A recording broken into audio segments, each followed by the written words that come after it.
At this point, with AI and everything, I feel like the platforms are saying, look, we know all this content that's already out there. We don't need that anymore. You're going to win only if you give us something more.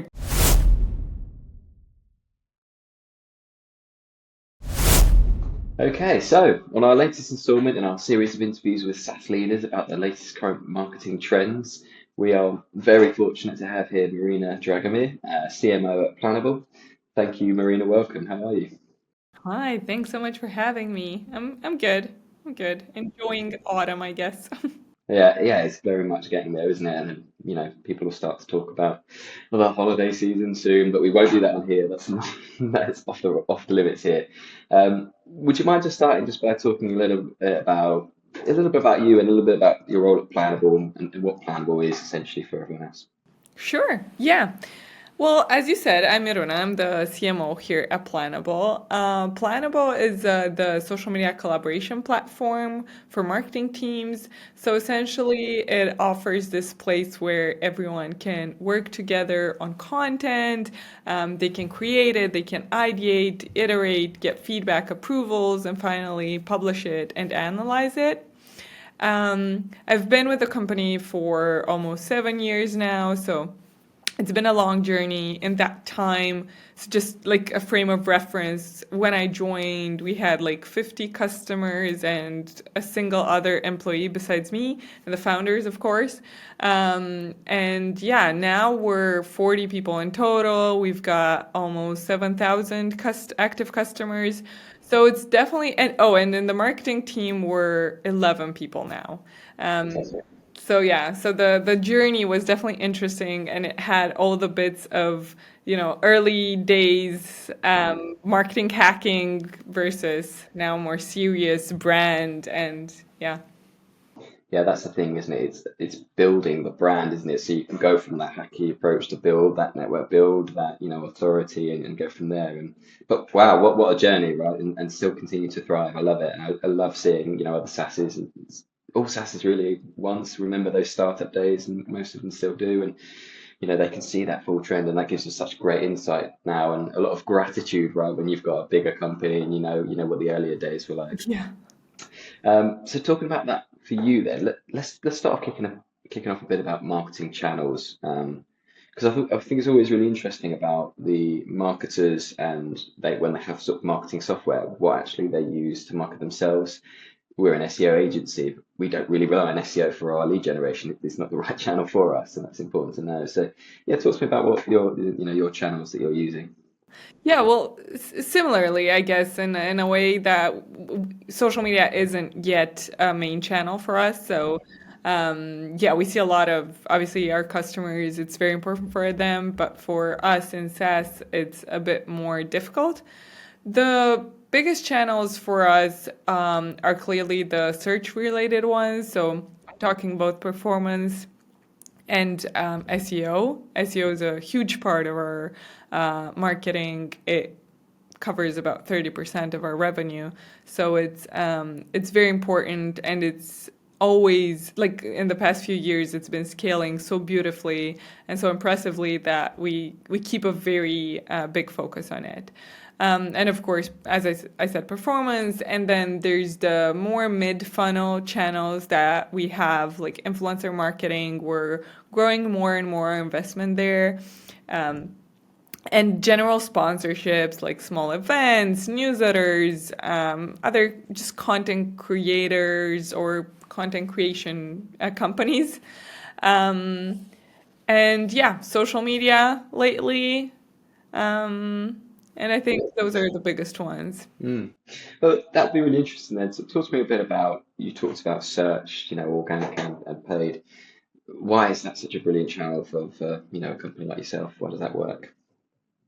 I think SEO was a very interesting journey for us because we started with the classic let's just put content out there, which I don't think is necessarily a bad idea at the beginning when you have no specialty in SEO or you have very limited information. It's good to just start creating content.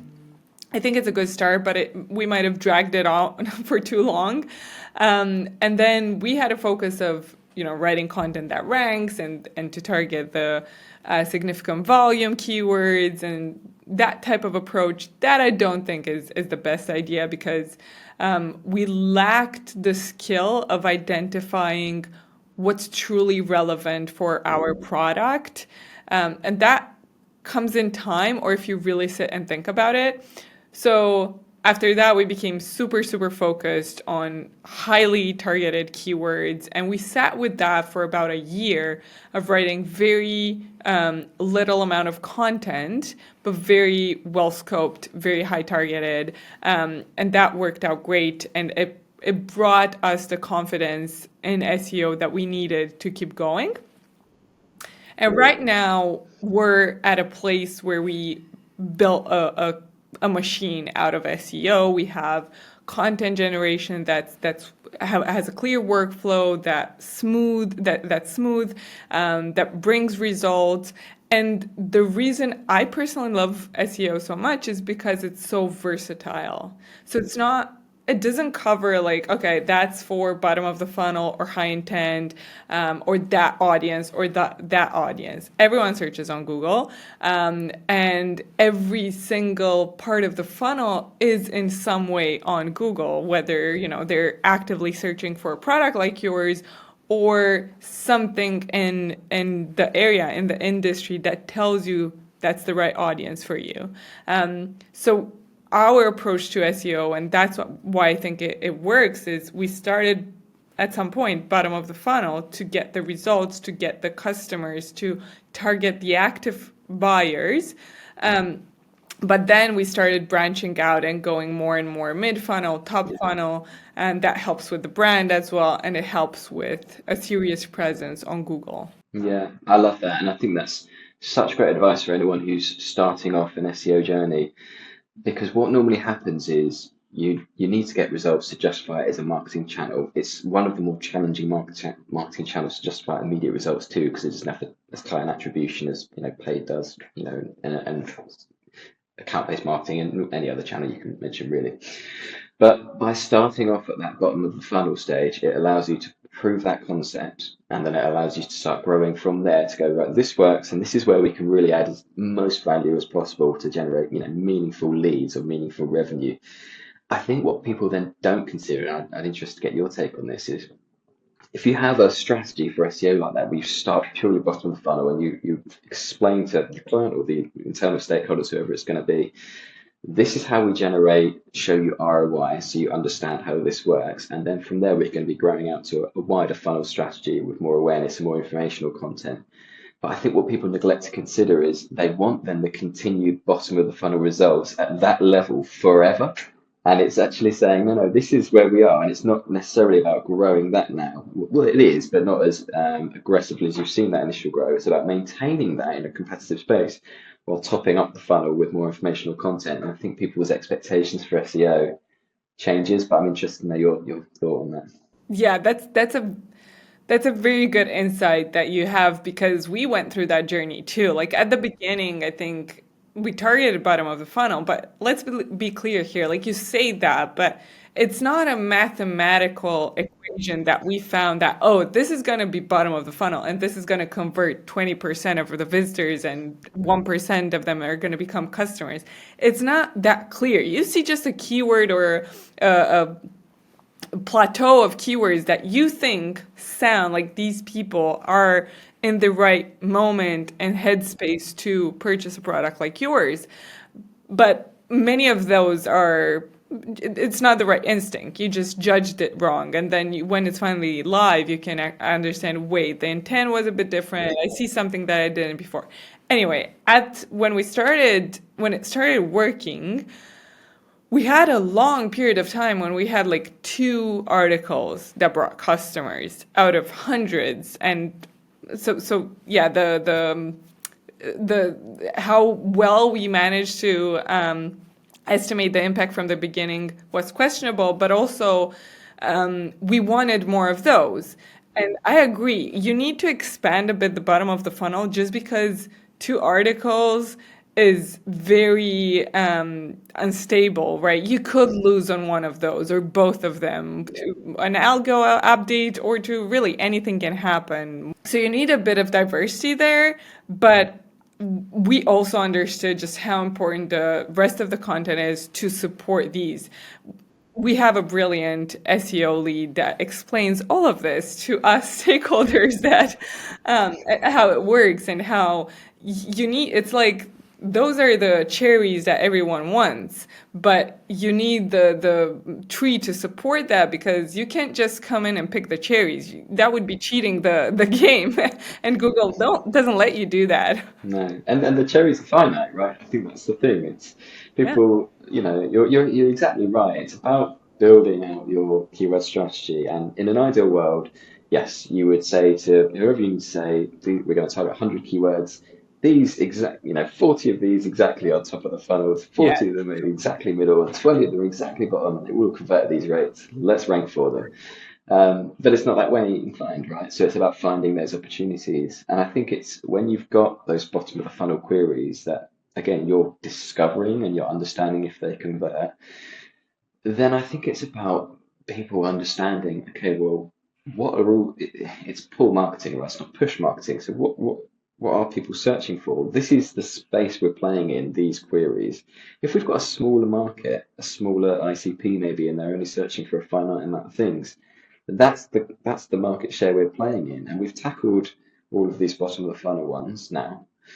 Yes, we're always going to find a few new ones come up, but this is now the expectation. This is our battleground. We've ranked for ideally all of them, if not these are the ones we've got work on. But now it's about maintaining those and then looking for more content to bring more traffic in. And then, rather than this this scale of like more all the time, I think, people don't really have that expectations managed on how much traffic they can actually continually get from SEO.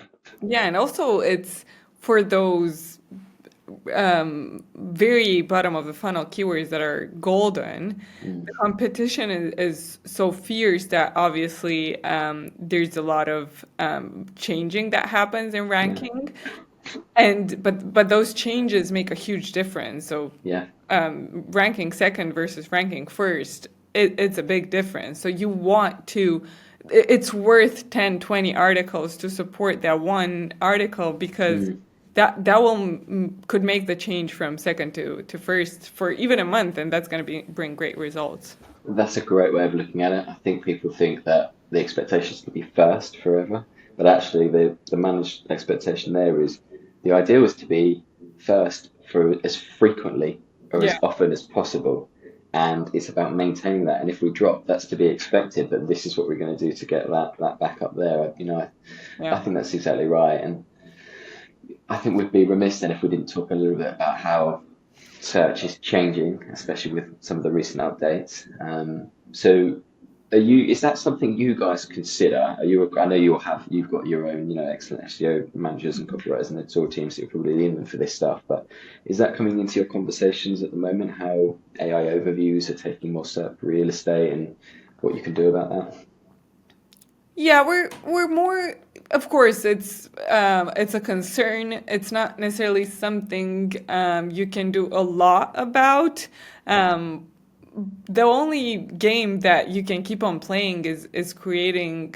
At least that's how we see it. Is creating the most valuable and relevant content that at least gets credited in some way for those replies, and that's something that we've been focusing on for a while, and that has thankfully protected us from all these latest updates that took a lot of websites down. Because of this, informational gain and what is being promoted, and it makes sense. Like at this point with AI and everything, I feel like the platforms are saying, "Look, we know all this content that's already out there. We don't need that anymore. There's already an infinite amount of the same resource, basically.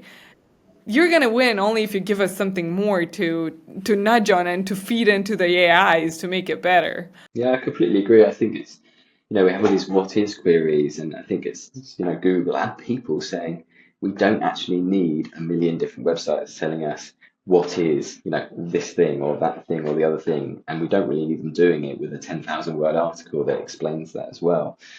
And I think it's just people's changed perceptions on before they would think, okay, informational content or top of the funnel content, the success metric of that is clicks. Whereas now, with the more of that information appearing just in the search by Google, people will then react to that and go, well, we're getting fewer clicks, so we need to do more about that. But are they looking then actually at their impressions to go, well, what was the objective of this content? The objective of this content was to make people aware of who we are, not really to convert them.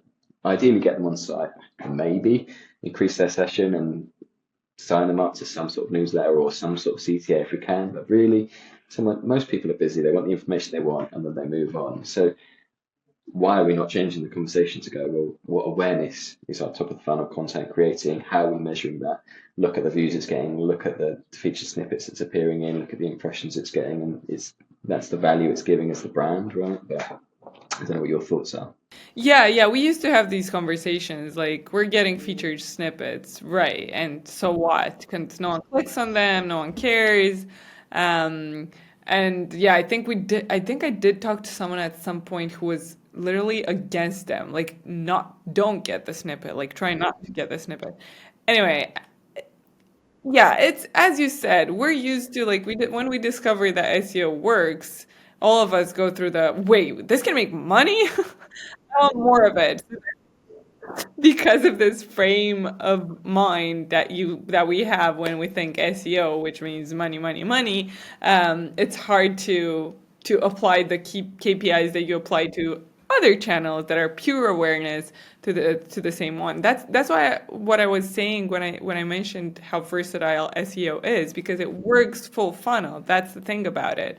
It has its beautiful bottom of the funnel layer, but it has all the rest too. And it's a lot easier to do and a lot more cost effective than ads. It's different. It has, yeah, but it's definitely effective on awareness as well, and we should appreciate that. No, I agree. And I think what sometimes it's versatility, and especially it's, as you mentioned there, it's cost effectiveness or it's perceived cost effectiveness is sometimes the very thing that works against it because people see it as this is free traffic or free leads. This is fantastic. So then their expectation goes up in line with then the paid performance channel. And it's like, okay, well, what are we actually using this for, right? But with that in mind, then, how do you see? I mean, I guess yes, search, but maybe more broadly for SaaS companies, the whole approach to marketing. As the CMO, you're looking at strategy far into the future, right? How do you see that changing over this year, the next sort of 6, 12 months, even? Yeah, I think first of all, I think we're getting cheekier as brands, because well, it's very related to the health to the whole self-service mania which is going on. Like this transition from it was enterprise at some point, SaaS equaled enterprise, to more self-service to now enterprise software wanting the self-service pie because it's so easy to get. That got us as brand and marketing a lot closer to the traditional B2C marketing than it used to be. And it's still the changes are felt today. I feel like more and more in social and in content creation. Like, first of all, social, again, no more just clicks, just links to your blog. That doesn't work. You have to create content for it. You have to bring value, but it does work if you do. So if you bring zero-click content, it can work. If you do entertainment, which now with work memes and all that fun culture around the professional topics, that works. And then you can see it too in the actual content being produced. A lot less gated, a lot less formal. Like there's no white papers and webinars that have like 20 question survey to get you signed up. That doesn't work anymore. So that's kind of like the transition that I'm seeing most, Mm. about Yeah. authenticity, more fun and entertaining. No, I agree. I think the good thing about social media is it's changed the corporate landscape. It's had to make it more fun. You see these, corporations, these brands using emojis in their social posts, right? And for like, my daughter's two, for her growing up, she'll be like, why wouldn't you communicate using emojis when she gets to that age? She'll probably just be communicating using things like that, I imagine.